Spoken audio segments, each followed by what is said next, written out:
All right, the largest guide dog school in North America is expanding its Oregon campus. The campus is located in Boring. Right now, the nonprofit tells us they serve about 150 clients out of that campus every year, with people from all across the country for free. We talked to Susan Armstrong, the Vice President of Client Programs. She says once it's done, the campus will be the first of its kind in North America and will help them serve even more people. We asked her what it will look like. It's going to be a 30,000 square foot building. We're going to have 14 client rooms. Currently we only have 6, so we're going to more than double our capacity to serve clients at any given time. I think over time our programs have expanded, so we have of course our guide dog program, which is one of our core programs, but we also have an orientation and mobility program, which the state of services in this country for people that are experiencing vision loss and getting resources to help them get the skills they need to live the kind of life they want are sorely lacking. So our orientation mobility program offers 1 week of intensive training for people that are experiencing vision loss, and so that part of our program has grown, and so being able to have a facility that we can train both guide dog clients and our orientation mobility clients in one space is something that we're really excited about. Armstrong says the expansion will bring the dormitory, dog training areas, administration areas, and volunteer areas together in one space. There will also be a community hub with a cafe and 20,000 square feet of outdoor space with sensory gardens and space for dog training and special events. She says they want the campus to be a model of inclusion.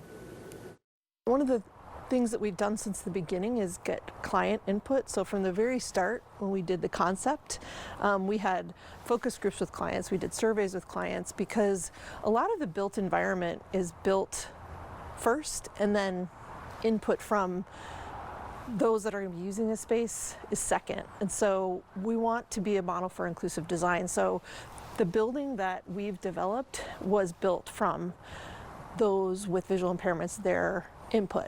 So I think that when we talk about barriers, I think that the built environment is often the barrier, not the disability. And so we're really trying to do something big here. We want people to come to this campus and see this building as an example of how it might be done across the world, for architects, for other guide dog schools, for the public, any of those things. So we're really excited to welcome the community in to this space.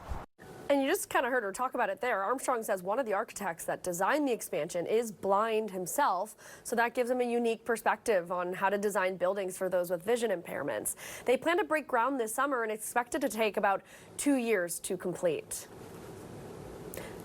If you'd like to help with the expansion, you can donate to their Building Brighter Futures campaign.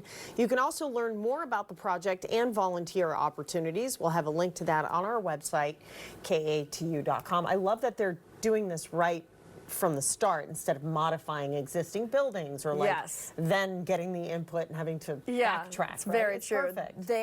I've done multiple stories on guide dogs for the blind. It's an amazing organization. They know what they're doing.